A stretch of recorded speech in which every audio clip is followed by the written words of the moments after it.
दोस्तों गुलदाउदी का गार्डन तो आपने हमारा देखा है कितना ज़बरदस्त होता है और वर्ल्ड क्लास गार्डन कहलाता है। बहुत लोग अप्रिशिएट करते हैं, कितने लोग मोटिवेट हुए हैं और आज यही वजह है कि 50 से 60 लाख लोग हमारे साथ जुड़े हुए हैं। तो देखिए गुलदाउदी इस सीज़न में यानी कि जुलाई एंड हो रहा है और इस टाइम गुलदाउदी का मेरा जो इस तरह के कुछ पौधे हो चुके हैं, कुछ इस तरह हो चुके हैं और जैसे-जैसे लगाते आए हैं तो ऐसे पौधे हमारे बढ़िया चल रहे हैं। और कुछ जो हमने 3 से 4 दिन पहले लगाए हैं, उन प्लांट की कंडीशन भी आप देख सकते हैं। ये धीरे-धीरे सर्वाइवल पे आ रहा है और मिट्टी हमने सूखी रखी है। लेकिन बहुत सारे लोग ऐसे हैं जो कह रहे हैं कि जी मिट्टी कैसे बनानी है, गुलदाउदी कैसे लगाना है।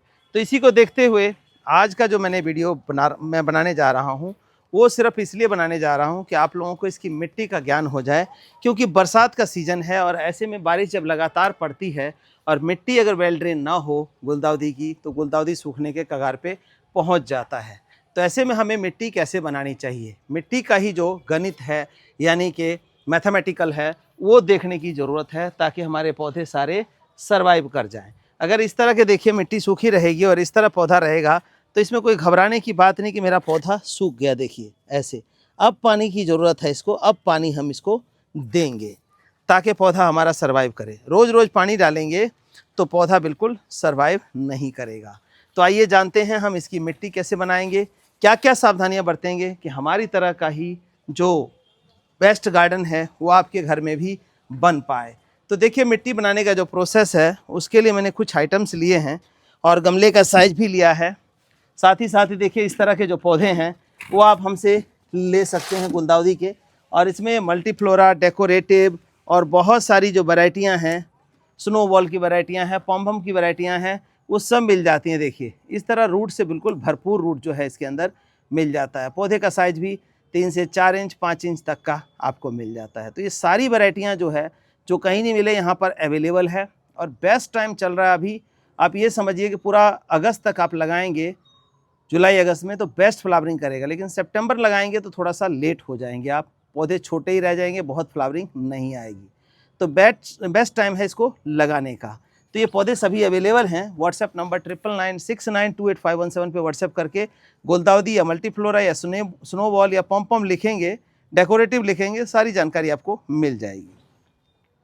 अब अक्सर बात आती है लोगों की कि मिट्टी कैसी हो, गमले का साइज़ क्या हो।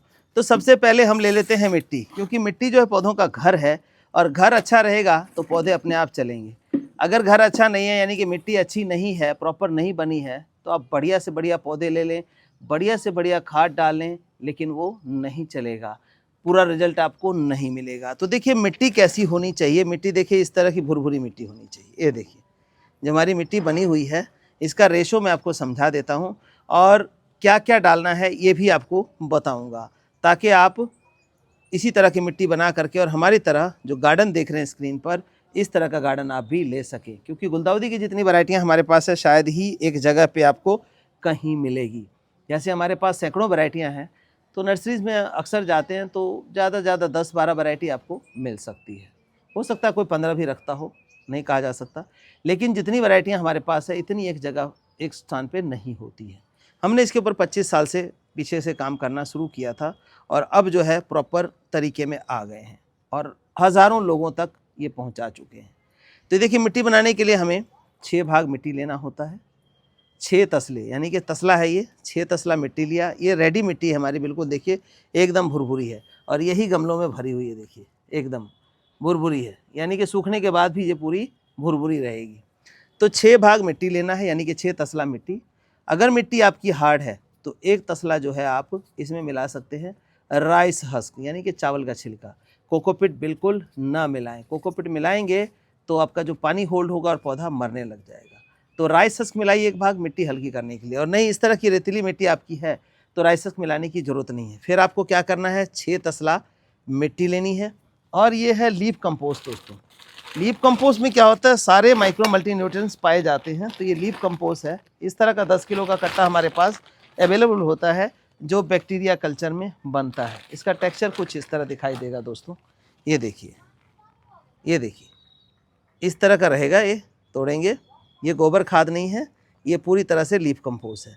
तो ये लीफ कंपोस्ट इसमें 1 तसला मिला लेंगे, और नहीं मिट्टी आपकी टॉक्सिक वगैरह है तो आधा तसला ही रखें तो बेटर रहेगा। अब अगला आता है इसमें नीम की खली। ये देखिए नीम खल है, नीम केक पाउडर। तो नीम केक पाउडर कितना डालेंगे 6 तसला में?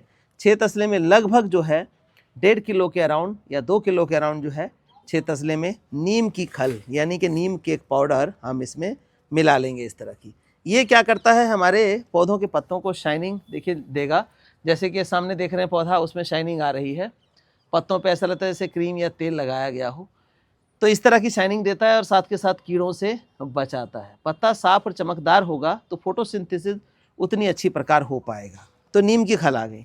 अब पौधे की मजबूती के लिए क्या आता है, देखिए ये होता है कैल्शियम पाउडर।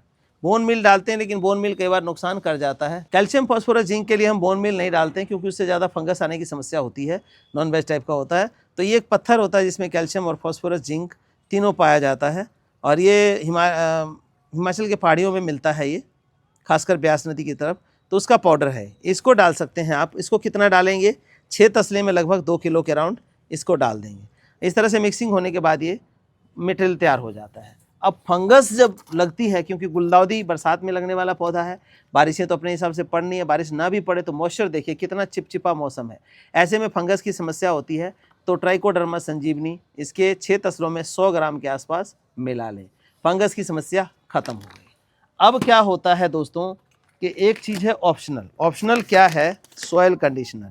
सॉयल कंडीशनर एक ऐसा मटेरियल है जहाँ का पानी खारा है यानी TDS ज़्यादा है। जैसे कि हम बात करें नोएडा की, गाजियाबाद की, ग्रेटर नोएडा की, गुरुग्राम की, बहादुरगढ़ की, तो ऐसे एरियो में क्या है कि पानी खारा है और वहाँ का जब पानी पौधों में डलता है तो धीरे धीरे पौधा मरना शुरू हो जाता है, चलता नहीं, बहुत लोग परेशान हैं। तो ऐसे में क्या करना है आपको? सॉयल कंडीशनर जो है 6 तसले में लगभग 200 से 300 ग्राम मिला लेना है, मिट्टी तैयार कर लेनी है। आपकी मिट्टी पानी लाख खारा हो लेकिन जो है ये आपको न्यूट्रलाइज कर देगा, कम है तो उसको बैलेंस कर देगा, ज़्यादा है तो भी उसको बैलेंस कर देगा। तो ये देखिए सॉयल कंडीशनर, ये आप डाल सकते हैं, ये ऑप्शनल है, हर एक को ज़रूरी नहीं है। जहाँ पे पानी ठीक ठाक है, मीठा है, उस पर इसकी कोई आवश्यकता नहीं है दोस्तों। लेकिन क्या होता है, मिट्टी के अंदर जो जीवाणु है, कार्बन की मात्रा वो हर जगह लगभग ख़त्म है। तो ये ऑर्गेनिक कार्बन मिला सकते हैं। इसको भी कितना मिलाना है? 6 तसले मिट्टी के अंदर लगभग 300 से 400 ग्राम इसको मिला सकते हैं आप।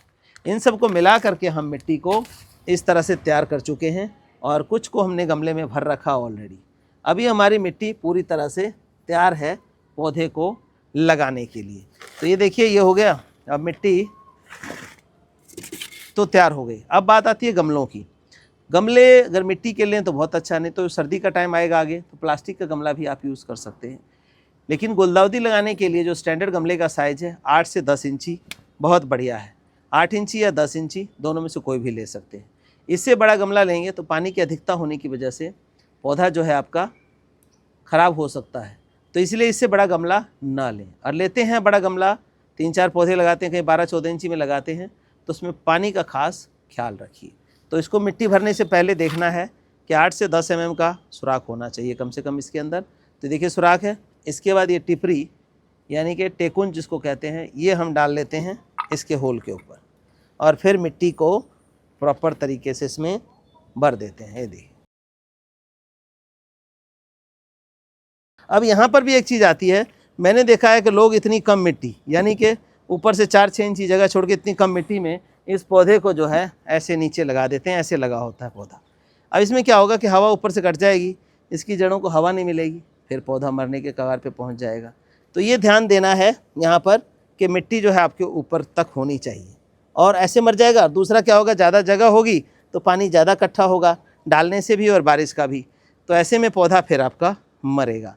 तो ये देखिए ऐसे रहेगा और इसको निकालने के बाद है तो नेट पॉट से निकाल के लगा लें ऐसे। और इसके सेंटर में अब जैसे डेकोरेटिव है तो 10 इंची गमला है तो इसमें हम इसको 2 प्लांट को लगा देंगे। नेट पॉट को आराम से निकाल लेंगे ताकि जड़ जो है हमारी टूटे नहीं। ये देखिए, तो ये इस तरह से ढीला करके निकालना है, खींचना नहीं है कि जड़ें इसकी टूट जाए। बहुत सारे लोग कहते हैं कि क्या नेट पॉट के साथ लगाएंगे तो ख़राब हो जाएगा। तो देखिए नेट पॉट के साथ ख़राब नहीं होगा, नेट पॉट के साथ भी आप लगा सकते हैं। ये गुलदाउदी है, कोई नींबू आम का पेड़ नहीं है कि मोटी जड़ें इसमें से कैसे निकलेगी। इसका देखिए हेयर लाइक स्ट्रक्चर रूट होता है तो इसके अंदर से आसानी से निकल जाता है। जिनको लगाने में दिक्कत है या उनको लगता है कि निकालने से पौधा मर जाएगा, तो ये नेट पॉट समेत भी लगा सकते हैं, क्योंकि इसके अंदर पूरी तरह से होल है जिससे रूट जो है बाहर आसानी से जा सकती है। लेकिन पॉसिबल हो तो आप नेट पॉट निकाल करके इस तरह लगाइए। इसमें हमने 2 पौधे ये लगा दिए, ये देखिए। तो ये 2 पौधे जो है पूरा सफिशेंट इसके लिए रहेगा। अगर 8 इंची लगाते हैं तो अगर ज़्यादा आपको फूल लेना है तो 2 लगाएं, केयर कर सकते हैं तो, और नहीं तो 8 इंची में जो है आपका एक ही पौधा सफिशेंट रहता है। देखिए ऐसे। और ये थोड़े दिन में जो है ये डेकोरेटिव वैरायटी है, तो इसको क्या करना है, पिंचिंग का जब समय आएगा तो ये देखिए ये 2 3 4 5 6 7 पत्ते हैं, तो अभी भी पिंचिंग आप इसकी कर सकते हैं। इसका टॉप जो है सिर्फ टॉप, ये टॉप लेवल, ये देखिए यहाँ से इस टॉप लेवल को आप ऐसे पिंच कर देंगे। अब क्या होगा, हमारे पास 1 2 3 4 5 6 7 8 पत्ते हैं, तो 8 ब्रांचेस की निकल सकती है और पौधा जो है ऐसे हमारा बूसी हो जाएगा। लेकिन बूसी कैसे होगा, सिर्फ ऐसे बूसी नहीं होगा, इसको देखिए आगे हमें फर्टिलाइज़र भी देना पड़ेगा, जिसको हम कहते हैं गुलदाउदी स्पेशल, यानी कि गुलदाउदी के लिए स्पेशल फर्टिलाइज़र जो इसको न्यूट्रिएंट्स चाहिए होता है वो डाला जाए, या हमारा लिक्विड फर्टिलाइज़र होता है जो आप देख रहे हैं स्क्रीन पर, वो डाल सकते हैं। तो इसको जो है 25 से 30 दिन में एक बार चाहिए, तभी ये पूरी ग्रोथ करेगा। अब मल्टीफ्लोरा है, एक पौधा जो है 500 फूल देता है, लेकिन उसको 500 फूल लायक भरने के लिए उसको लगातार फर्टिलाइज़र चाहिए। तो अभी लगाने का मतलब ये है कि अगस्त सितंबर अक्टूबर 15 नवंबर तक फूल आता है इनमें, तो आपको 2-3 महीने 3-3.5 महीने जो है इसको प्रॉपर खाद देना है, और गुड़ाई हफ्ते में एक बार करके 24 घंटे के लिए छोड़ना है। तो इस तरह से पौधे आप लगाएंगे, भरपूर आपको जो है फ्लावरिंग मिल जाएगी। अब हम आगे का प्रोसेस आपको बताते हैं। तो दोस्तों, पानी डालने के लिए पानी ऐसा नहीं डालना है कि पाइप से पानी पूरा भर दिया जाए। पानी डालना है आधा लीटर के अराउंड पानी डालेंगे कि सिर्फ इसकी जड़ जो है हमारी गिली हो जाए। क्यों? क्योंकि कोई धूप का महीना नहीं, बरसात का महीना है और एटमॉस्फेयर के अंदर मॉइस्चर पूरा है, तो ऐसे में हमें इतना ही पानी डालना है। देखिए 1 लीटर पानी हमने लिया था, आधा लीटर उसमें डाल दिया और लगभग 200-250 ग्राम इसमें डाल दिया, 200-250 ग्राम हमने बचा दिया। तो बहुत ज़्यादा पानी की आवश्यकता नहीं होती है ऐसे मौसम में। तो इस तरह लगा के अगर आपने नेट पॉट निकाला है, रूट डिस्टर्ब किया है, तो 4 से 5 दिन छाया में रखिए, और नहीं किया है डिस्टर्ब तो एज़ इट इज़ आप धूप में रख सकते हैं। लेकिन ध्यान रहे कि पूरे दिन की लगातार धूप ना पड़े, आधे दिन की पड़े तो ज़्यादा बेहतर रहेगा और आपका पौधा सारा सर्वाइव कर जाएगा। तो शुरू में देखिए खाद मैंने बहुत ज़्यादा मात्रा नहीं डाला है, ये सब चीज़ें हमारे पास अवेलेबल है। हमारा जो व्हाट्सएप नंबर है आपको दिया गया है 9996928517, और वेबसाइट है graceofgod.in, वहाँ पर भी आप इसको ढूंढ सकते हैं, सर्च कर सकते हैं और ले सकते हैं। धन्यवाद दोस्तों।